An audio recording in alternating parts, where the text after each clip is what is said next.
Cool. Hi, everyone. Gonna let the guys introduce themselves. My first time hosting, so I'm gonna take it easy and slow. But I'm gonna throw to these guys to introduce themselves. I'll start first. And for accessibility, I am 6 foot. I have a beard, dreadlocks, and I'm wearing a white gilet. My name's Ntando Brown. I'm the ECD of Out Since Tuesday, which is a creative house. And I'm also a film director. I'm gonna pass to Anna. Hi, I'm Anna Higgs. I am a producer and creative director. I've worked as an independent producer at places like Film 4. I was creative director of Nowness. And up until quite recently, I was director of entertainment partnerships at Facebook and Instagram. And I'm about to do something else, but I can't tell you what that is, or we'd all be in trouble. I am 5'6", but I'm sitting down. So I should say I'm taller, shouldn't I? I am a white woman with blonde, short, curly hair, a blue top that has light bulbs all over it, black trousers, and silver trainers that Andrew Ridgeley said were snazzy. And that was one of the highlights of my life. If you don't know who he is, I'm shaking my head. Hi, I'm Esther. I'm the artistic director of Synergy Theatre Project, and we work across theatre and film and the criminal justice system. I am a white female, blonde, long blonde hair, wearing a black skirt and top and a white cardigan. Hi, my name's Karl Smith, and I'm Learning Engagement Assistant at Synergy Theatre Project. I'm 6'5", brown skin, wear glasses, and I have a slightly pink ensemble on that I'm wearing today. Wicked. So today we're going to be talking about how we change what we can't see, which is a topic I think is bubbling across the industry, and something that I think all of us here are relatively passionate about and want to speak about and change and all of these things as well.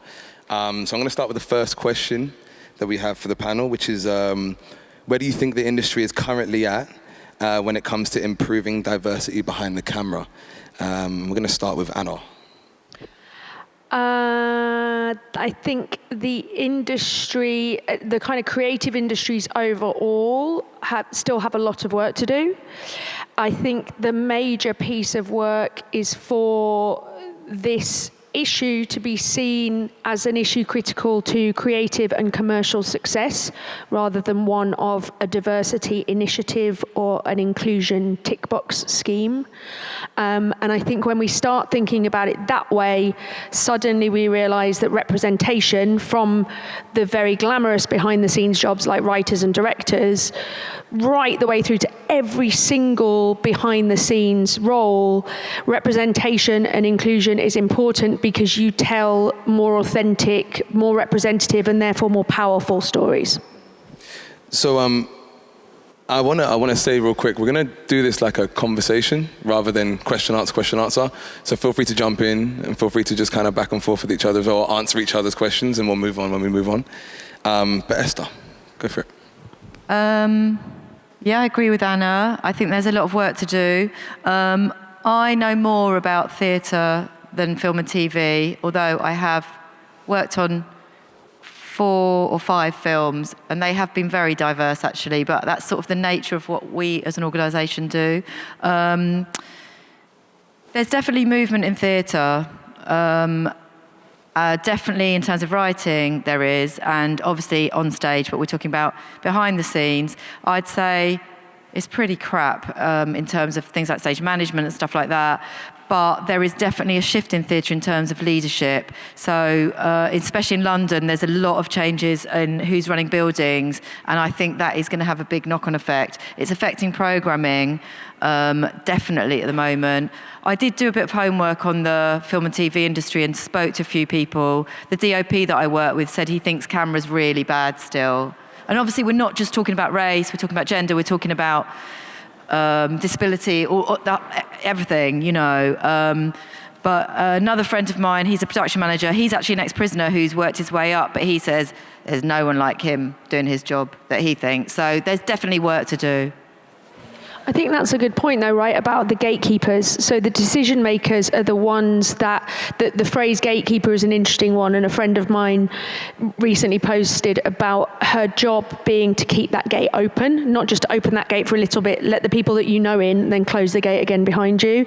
And I think when we have decision makers who can, from the top down, really think about these things and really push the agenda by saying, no, this is how we're hiring, these are the basic living wages that we're paying, these are the more suitable hours for people who have caring responsibilities to work, etc., the more that you start to see other types of people be able to get in and shift the game more generally.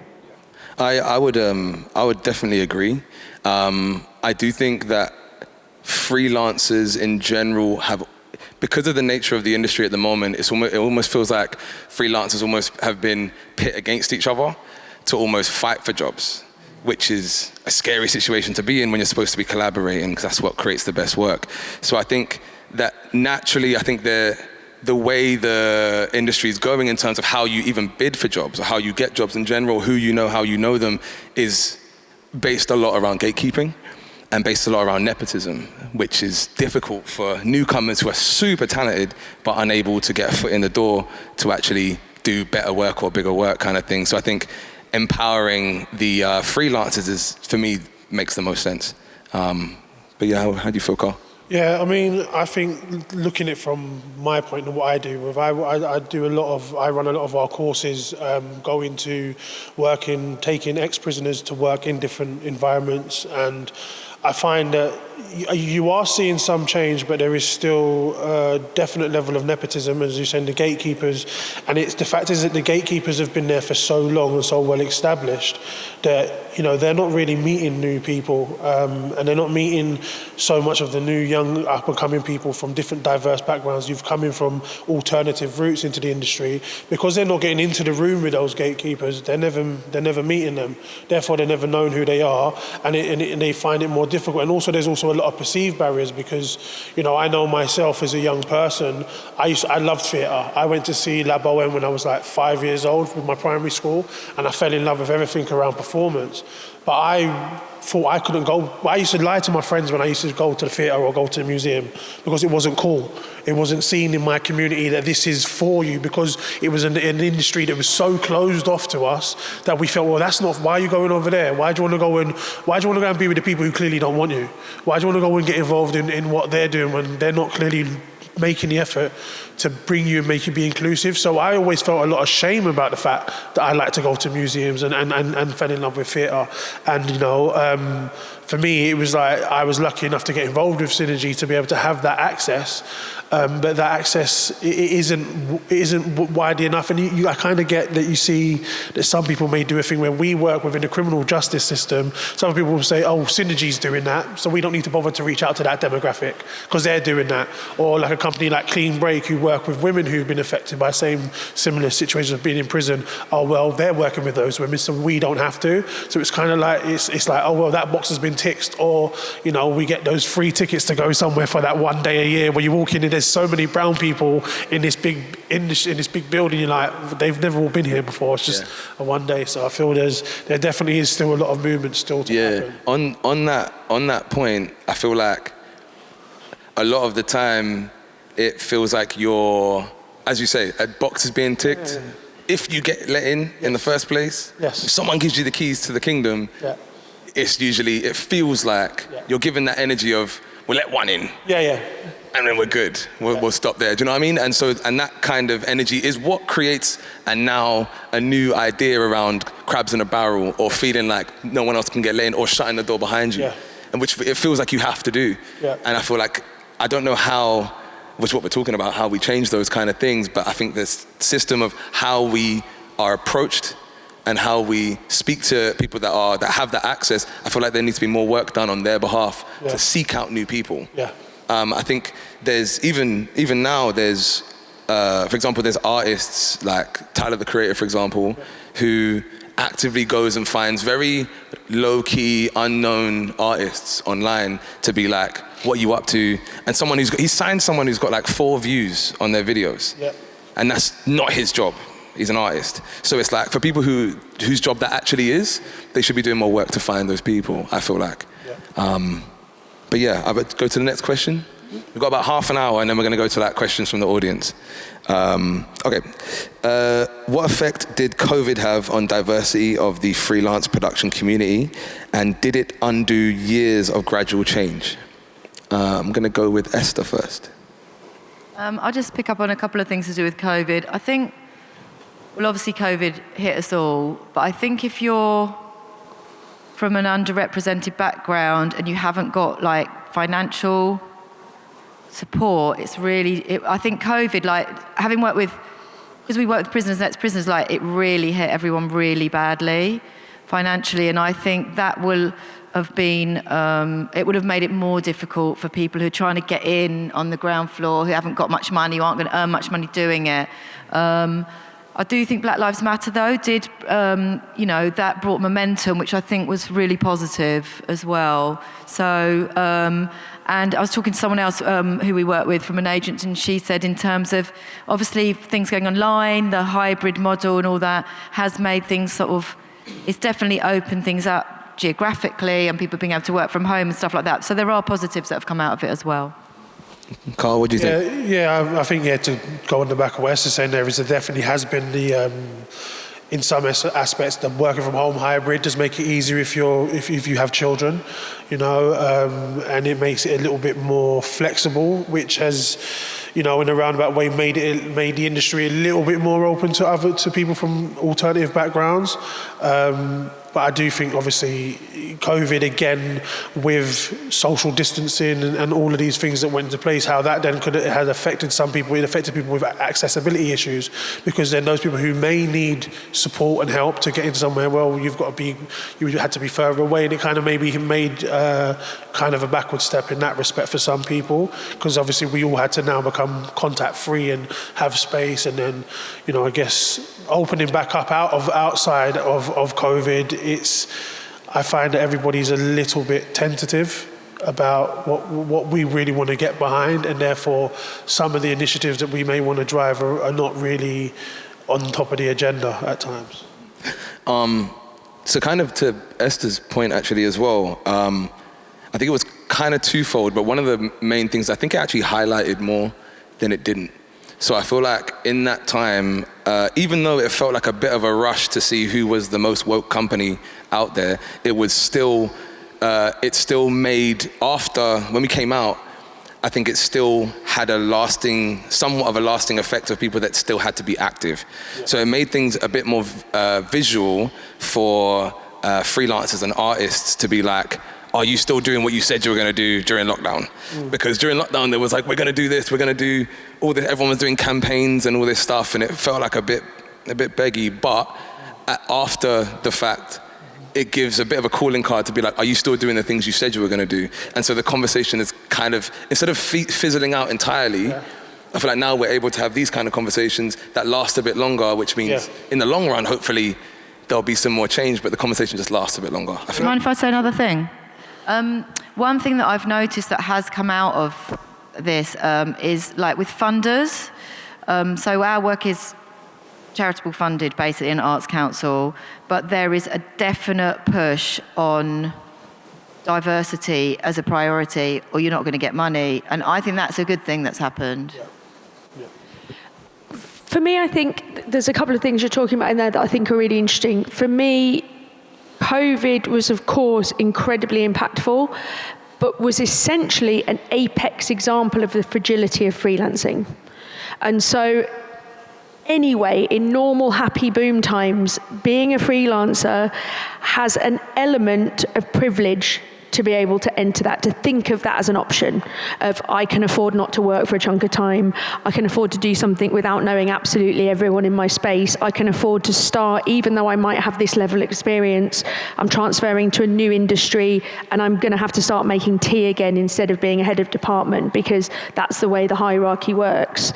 And so I think that is quite a challenging thing that I think a lot of people, again, those decision makers, those producers, and the people that have just not had to think about their privilege in those scenarios don't face. So when they're going, well, we're offering this amazing diversity scheme, why aren't the dozens of people flooding in? It's like, because they can't afford, I couldn't afford to quit my job and do X, Y, and Z at that age, just because I'd tick your box for a really short-spaced scheme. So I think it's really one of those things to keep thinking about from an intersectional perspective, because every single intersection you lay on, that privilege becomes heavier and heavier. And particularly thinking around, yes, we worked out a bunch of ways to carry on shooting during COVID, for example, but particularly keen for me, something I've learned a lot through working with BAFTA across reviewing all of the principles and procedure and the kind of inclusion around what BAFTA does as an arts charity with talent, is disability is one of the most extreme areas and intersections that is misunderstood, undervalued, and not really thought about. It's thought about, oh, well, we've done this on gender, and we've done this on kind of ethnic diversity, and then that's solved. And so, you know, for an amazing photographer that I know who's deaf, everyone wearing masks doesn't work. Yeah. So suddenly you can't, again, but we've got all the protocols. Well, no, you haven't bought the clear masks that are more expensive. And it's those sorts of things that I think it is a lot of work, but it's incredibly valuable work to do. Because when people, even a DOP, an amazing woman DOP I know, introduced, and everyone started copying it, everyone wearing the "Hello, my name is" stickers on a set. Because if you find it quite hard to remember names and you're new, it's really interesting that the difference with everyone, no matter what your level, what your hierarchy on that set is, has their name, you're going to feel less uncomfortable about talking to them. And that's just an inclusion from any kind of perspective move. Super simple. You can do it with a piece of gaffer tape and write your name on it if you want, if you haven't got the actual stickers. And so there are really smart ways to think about how you do that. But for being introduced to freelancing, you know, I grew up in a council estate in Birmingham. I wouldn't have been able to be a freelancer. The reason I didn't enter the film industry until I was in my mid to late 20s was because I had to go and get a real job leaving university and like earn actual money, pay off all of my student debt, well, not all of it, but a fair chunk, and kind of work up the guts. And I came from a working class background, but ended up, I was kind of privileged compared to a lot of my peers. So I think we've got to keep thinking about those mechanics, that the simplicity of it isn't straightforward. And so I like to see the schemes that when schemes work, it's stuff that broadcasters do, like Channel 4's 4 Talent scheme. You get paid London living wage for at least a year, so you're guaranteed you can afford to move somewhere, you can afford to put the deposit down on your rent, and you know that you're set for that year. And you're working like a freelancer, you're being put in different places, but you're building the stuff that you need to build with a level of security, which I think is really important. Yeah, that makes absolute sense. I agree with that entirely. The other question that we've got, I'm conscious of time at the moment, how does the industry make lasting change in terms of increasing diversity behind the camera, and what are the tangible steps? I'll go first on this one. Personally, I think, from what I've learned in the film industry, if you are John Doe from, I don't know, from Slough, and like you walk into Panavision, throw a stone, and someone could take you under their wing and you'll be shadowing them. I feel like it's a lot easier to go into that space, especially as a white person, to be like, someone will take you under their wing if they know your cousin's, uncle's, brother's, nephew. And I feel like in people from more ethnic backgrounds, disabled backgrounds, all of these things, I think it's slightly more difficult to get to a certain level. I think you end up becoming, personally, I'm YouTube generation, self-taught pretty much everything. Didn't go to film school, couldn't afford it, all of that stuff. And I didn't really have someone to attach myself to be like, can you teach me everything? And I feel like often when I see those situations of come under my wing or come shadow me, it's usually a white person that's being brought under. It's very rarely that I'll see someone of color or someone with a disability being brought under a wing to be like, I'm gonna teach you everything I know. So I was personally, I think, to approach more diversity within the industry, you need to, I feel like the professionals in the industry need to be more open-minded about who they bring under their wing, who they're teaching, who they're coaching, and who they come with as well. And I feel like that just naturally, by domino effect, will move and meander through the industry to be able to create more change, more diversity in the industry. But it has to come from professionals that are already doing it. I don't think we should be asking newcomers to the industry to be like, do more, when they don't even know what they're doing in the industry in the first place. So that would be my take on that. How about you, Anna? Yeah, I think definitely thinking about, in terms of tangible steps, shadowing can be amazing. I'm seeing a huge amount of shadowing going on. Rena Yang's an incredible DOP. She does Instagram posts and says who's available for a day, who wants to be on a set, etc. So when she's doing commercials and music videos, that's easy.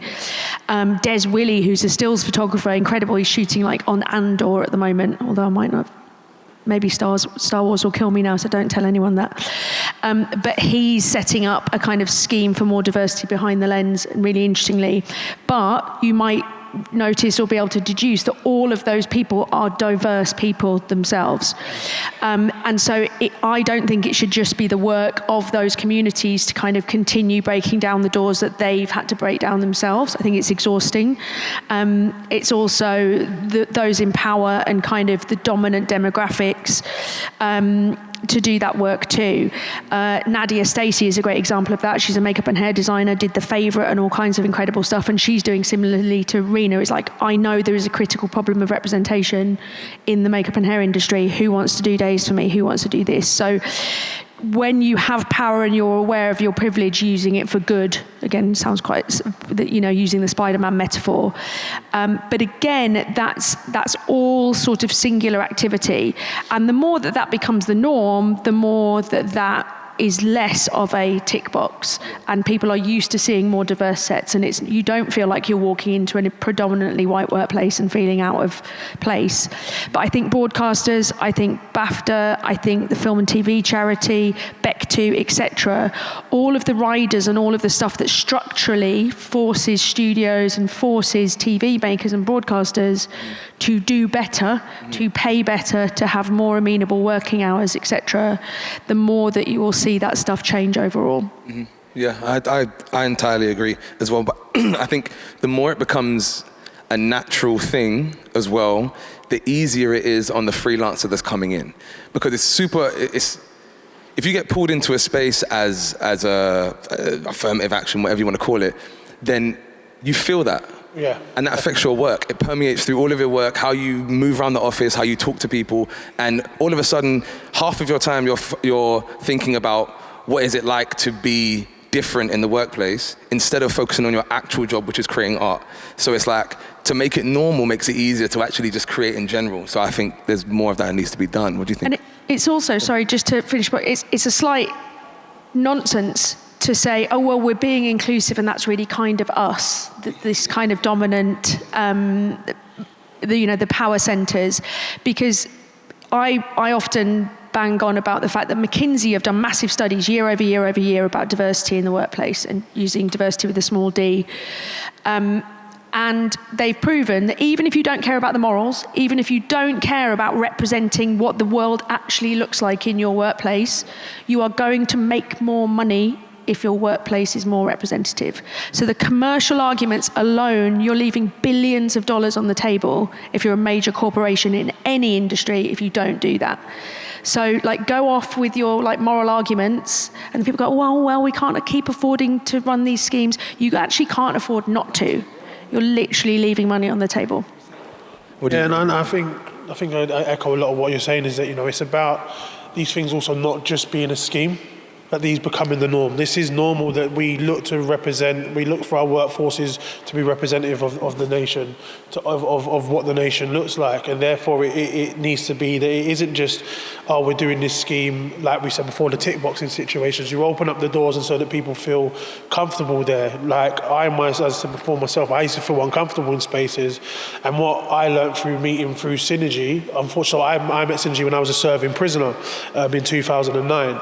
And I'd been in prison for a long time I came from a life of crime from South London. Family was all involved in crime, and I first got the access to this world through meeting Synergy as a company, and that then empowered me to then feel like, okay, this thing offered me a chance to change and turn my life around and offer a new life for my family, for my kids, so on and so forth. And so the work which I do now is about, taking our beneficiaries into these spaces, into post-production houses, into theatres, and try to make them understand that the perceived barriers in this space is a safe space for you.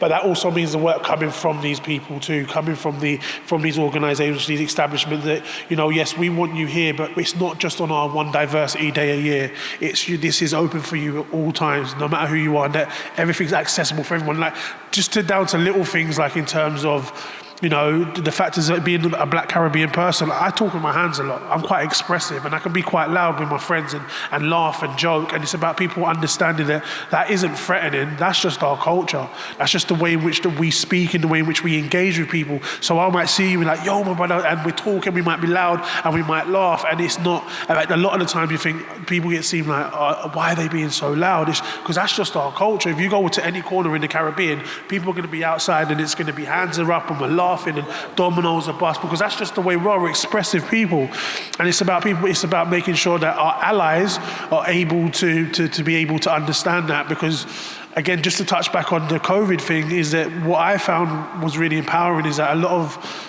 the allyship I got from colleagues who before didn't know if they could ask a certain question from me, now felt that they could. They felt empowered. I can actually, as a white person, ask you, Karl, what does that mean? And it's like that. I think is really important to keep pushing, and that we let our allies know that that this is a conversation that we're all involved in, because it affects all of us, and it's a matter that we all have something to offer to it, but it has to be genuine. It has to be something you genuinely believe in and not a tick box. I think it is a long game. I think training's really important. Who's being trained? It's but also training of organisations. We did this big EDI training actually in Synergy. It was really positive. I know other organisations that they've come in and they've said, you're all white privileged, and then straight away everyone's shut down. But for us, it was a really dynamic conversation. But I think training at, at organisational level, but I think you do need bridge organisations. So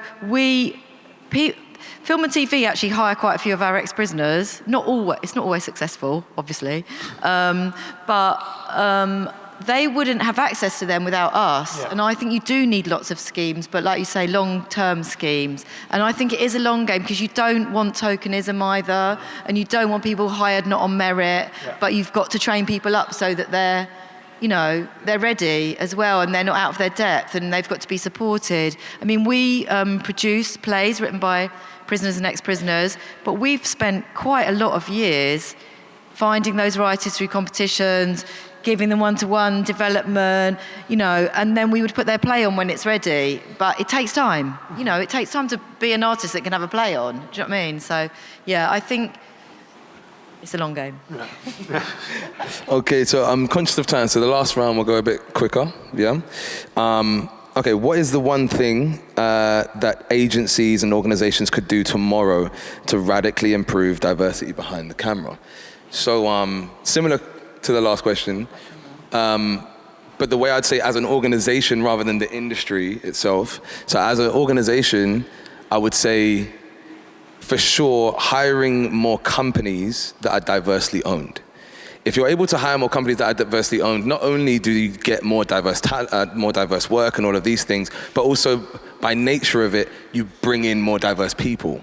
And more diverse people means more diverse content, which means we're able to reach more people, all of these things. So I think that the first step is trying to trust more diversely owned companies to be like, you know what, you guys can handle it. And you know what, if they might not be as glossy or they might not be as big as some of the other companies, but give it time. Everyone has to learn in some way and let the stuff permeate through the industry. And I feel like naturally, they're going to learn quickly, learn on the spot, all of these things as you do. And there are a lot more professional, diversity-owned companies now than there ever was before.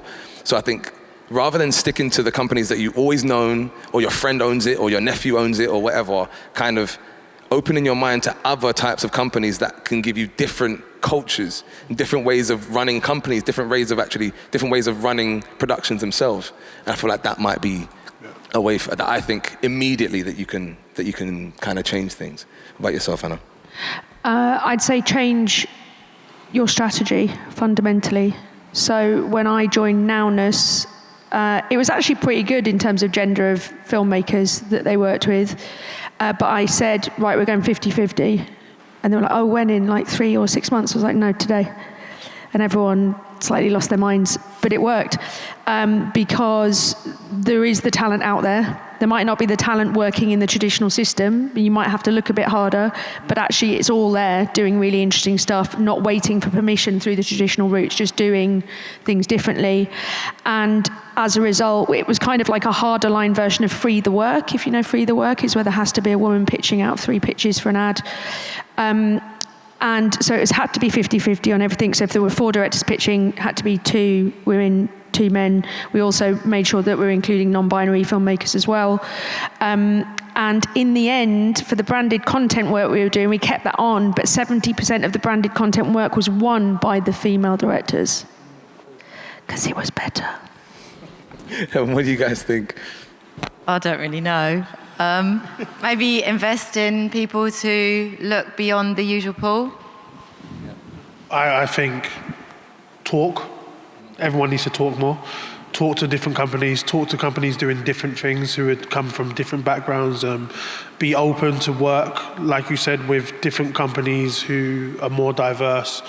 And just being honest about the fact that none of us actually have the right answer, so we can get it by working together to find the answer. No one knows what the right answer is to change everything, so let's be honest about it and say, okay, I don't really know what the answer is. What do you think is we could do? We'll take from other people and learn, and that way it's the way in which we can keep creating change. Wicked. So guys, stop there with the questions from me, but I'm going to open up to the floor and see if you guys have any questions for us. Just put your hand up and point at one of us and we'll answer. The first one. First of all, thank you for everything you've said so far. My name's Shibby. I'm about 5'11". Pronouns are he, they, them. Mask presenting. Harry Styles from the waist down. Rafe Fiennes from the waist up, for anyone who is looking for a description. I'm trying that one out, so thank you for the laugh. Look, obviously we're talking about, we use the term gate, keeping that gate open. Another way is making sure that people don't flee via the gate that we've opened for them. I work with the BFI Film Academy. I work with young people, kind of bringing them into the film industry from a young age. And when I worked at university, a lot of things were people dropping out, people not finding the industry maybe was for them, or it might be that additional stresses from COVID, social anxiety, personal anxiety, or perhaps feeling that they aren't seeing enough of themselves in the same room, even though they are there. Once we have people within the industry, do you have any advice for work that you've done yourselves of how we retain that talent and we make sure that they continue to look around and see themselves in those rooms? Thank you. A nice, easy question. Esther, you go. I'll just comment on one thing that we've done. So we've been working with Netflix and they've placed some women in jobs. But actually the woman that was working on it said, oh, there've been a lot of work. But there will be more work. You know, these are women that have been through the criminal justice system, but they have mentored them. And I think that has really helped. And one of them's working in development and she's shifted from factual to drama, but she's done really well. But I think that mentoring is really important. I think it's a really good flag though, because I think what we're seeing at the moment is a big success in getting people in, but it's not burning and churning them out. Again, the instability of being a freelancer is one of those issues. But I also think you have to take responsibility for the culture of your workplaces as well. And there's some really simple stuff you can do. And Karl, actually, you made me think about it in terms of talking about how you communicate. One of the things that I do on sets or with new teams is say, I'm from Birmingham, I'm from a massive Irish family. I speak really quickly. You have full permission to tell me to stop, shut up, slow down, etc., etc., and to ask me questions. If you don't ask me a question, and then you have to model it. So I'll go, sorry, what was that again? I don't understand. What does that word mean, or what does this? And so that you are giving people permission to express how they need to be communicated with. Because I have had personal experiences, like quite a grown-up professional woman, going into scenarios where I've been surrounded by a bunch of people who've all been educated in a very particular way and have a very particular way of bantering, like they're in a kind of tutorial in an ivory tower, and I'm going, I don't know what they're saying. My school got shut down and we did not learn Latin. So, and you try and conform and you feel lost, and that can be really impactful. People shouldn't have to kind of crawl up the cliff to get there, and then once they're there, stay clinging on by their fingertips. It's how can we give them comfortable holds? How can we keep stretching? But how can we make sure that we're taking account of our own workplace culture too? And that's down to anyone. It doesn't have to be the boss, it can also be peers. Go. Yeah, I think culture in on set, culture in your companies is very important, because especially with young people, as we know, young people are unique in terms of the way in which they are, and young people of today, they have more access to knowledge, they have more access to things, and they know their rights a lot more. And therefore, we do sometimes find situations where you've got people who've been working for many years and may talk to people a certain way on set. And some of these young people, they're not willing to be spoken to like that, and so they'll leave. And it's talking about the culture, about the way you speak to people and address people with respect. And it's like, because we've all been there, we've seen it. It's very busy, very hectic, and you might shout. Sometimes it can happen, you're up against it, but it's about reinforcing that, no, that's not how we talk to each other. Let's make sure that we talk to everybody who is here working with kindness and make them understand that, you, the person, we care about the person first. We're going to get a better workout. We're going to get a better result, because the person coming to work, the person coming in the room, they feel comfortable, they feel happy, and they feel, I belong here. They're naturally going to work a lot better, because I've been in rooms where I didn't feel like I belong. And like you said before, is I felt like most of my work, I was struggling to try to be accepted, and I was dropping the ball on what I actually needed to do. So I think a massive culture, I make sure everybody who comes into the room feels that I have a right to be here, irregardless of my background or where I come from. And that anybody who doesn't buy into that has to be retrained. And that's the thing, we have retraining. Yeah. Just to kind of second that, and also to mirror kind of all of your points, to be honest, in terms of like a space for that to kind of happen, because it's one thing us saying, oh, we need to talk about this, talk about that, but it's not easy for everyone. It actually sometimes makes people really uncomfortable to talk about race, talk about disability, all of this stuff. And obviously that's their problem, it should be, but if we're all gonna try and work on this, and let's all work on it. So I think maybe the area is actually bonding situations. So like, if you are able to take your team out somewhere, if you're able to do an exercise where someone who is this on the hierarchy can actually speak to someone who's this in the hierarchy, all of a sudden there's a synergy that goes through the company. And it creates a different kind of culture of, I can respect this person because I know them a bit more. And I think half of disrespect that happens is because you don't know them. And because you don't know actually what their triggers are, or what makes them angry, or what makes them whatever. But actually, if you have a conversation, have a dinner, you're less likely to disrespect that person. Yeah. Or accidentally disrespect that person, do you know what I mean? So I feel like bonding exercises, going out, doing things together as a company or as a team can sometimes mitigate all of the bullshit, do you know what I mean? But yeah, any other questions? One at the front here. Just here, yeah. Am I allowed to ask about my situation when trying to work in the creative industry? Okay. Can you pull the mic up a little bit? Yeah, sure.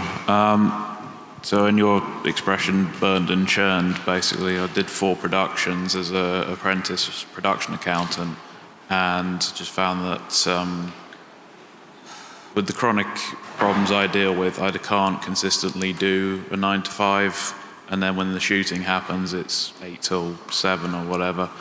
So I just found that I couldn't work the hours that everyone else took for granted, and it was like the 3rd time I've gone into full-time work and just ended up being burnt out within a year or so. But I've been trying to find out if there's any part-time work in the industry, and I'm not finding a lot of success with that. Can I get any advice, please? Yeah, it's a real issue, and I think there's a lot of different lobbying groups that are flagging those issues. Raising Films is one for people with caring responsibilities. It's exactly the same thing. You can't do those incredibly long production hours, and they're allied with a couple of charities that deal with people with chronic conditions and various disabilities too. I would find and tap into those networks, because they often advertise, they get adverts from companies who are open to job sharing, part-time working, and are properly trying to be conscious about more inclusive working practices. So they should share opportunities that might work for you. The other opportunity that a couple of people I know have done is find buddies who need part-time working too, and present yourself as a full-time unit. So there's an amazing business affairs lawyer I know. She's a working mum. She can't keep doing calls with LA at midnight, but there's a guy who has various health issues who can do a chunk of the week, and so they job share, and they've got this really and they're actually got really complementary skills, so they've worked out how to be like, basically you're hiring one person but it's 2.5 incredible people, because they're so sort of committed and communicative. So the upside for the company is brilliant. They've got 2 brains on one problem, and they're getting the work that they need done. So you can do a bit of your own running interference against the system, and then the system is in certain places, like ITV have a really brilliant team under Addy Rawcliffe, their creative diversity unit, are doing loads of stuff that's about on screen but also behind the screen. And Sam Tatlow, who is in that team, is worth following on all socials, because she's particularly focused on the areas of disability and health issues in order to sort of showcase and share opportunities, and he's always seeking more ideas, so get involved in that side of things. That sounds really cool. I haven't heard of job sharing before. That sounds... Yeah, it's ace. Yeah. And you're literally getting to, I had a couple of people with caring responsibilities as my commissioners at Nowness. I had to have a massive fight with my MD to get them to agree to it. No one can do that. And they both smashed it out of the park. Crazy. Wow. And we got another question?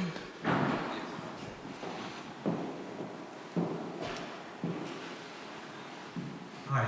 Thank you so much for the talk. And you made a really interesting point about, and I think your question sort of echoed that, being in a space and sort of retaining talent. And I just was thinking about, do you have any ideas or tips about what proactive action the person, like for instance me, being in the workplace, can take to have those conversations? Because I feel like so much, it's like left to the employer to change, and not quite sure, being the employee, what I can do rather than, I don't know. What kind of questions do you want to ask them? So, I mean, just like, by the way, I'm black, and I've noticed this, I've noticed that. How do we change that? I think it's like, rather than them being the ones that sort of spearheads it, is there any way that I could be this person who spearheads the change in a way? Like, what would you suggest would be the best way to approach someone to sort of have that sort of discussion? So it depends on the situation. Personally, I've been self-employed for a really, really long time. And so for me, it's more so speaking to a client, or speaking to the client about their team or something along those lines. So it's kind of, I guess it might be kind of different if you're working for that company or if you're self-employed. If I was working for that company, I guess for me, what I would do is find the closest ally and speak to that person and be like, okay, I'm having these things, feelings, thoughts, whatever, that you want to speak about. And maybe even ask them, who would you speak to? Who do you think we should speak to about these problems? Often, when you go as a lone ranger, it's easy to kind of get lost in the ether, or someone to fob you off as like crazy or whatever. But if you come with someone, they're like, okay, cool, this could spread. All of a sudden, they're worried, like this could spread, all these feelings could spread and whatever. So I reckon try and find an ally to speak with you or to speak to, and then approach the appropriate person in the way that you guys deem fit. I think As a freelancer, it's slightly different, and that's how I would approach it. But at a company, that's how I would. And I would just extend on that and say, if you can find allies, there's quite a trend at the moment which feels trendy to employers, but is very useful to employees, because I don't think it's a trend of setting up what in tech gets called employee resource groups. So you might have there's like the LGBT group, and there is the Latinx group, and this group. Depends upon the size of the company. But setting up and one company I'm doing some work with at the moment has a diversity board, and it literally has a bunch of the largely younger employees that are kind of talking about inclusiveness in the workplace from the bottom up and really influencing the strategy from the top down. And so again, you're not alone, but you're also tapping into something that's really, really important, and that if you're in a decent workplace, they shouldn't ignore.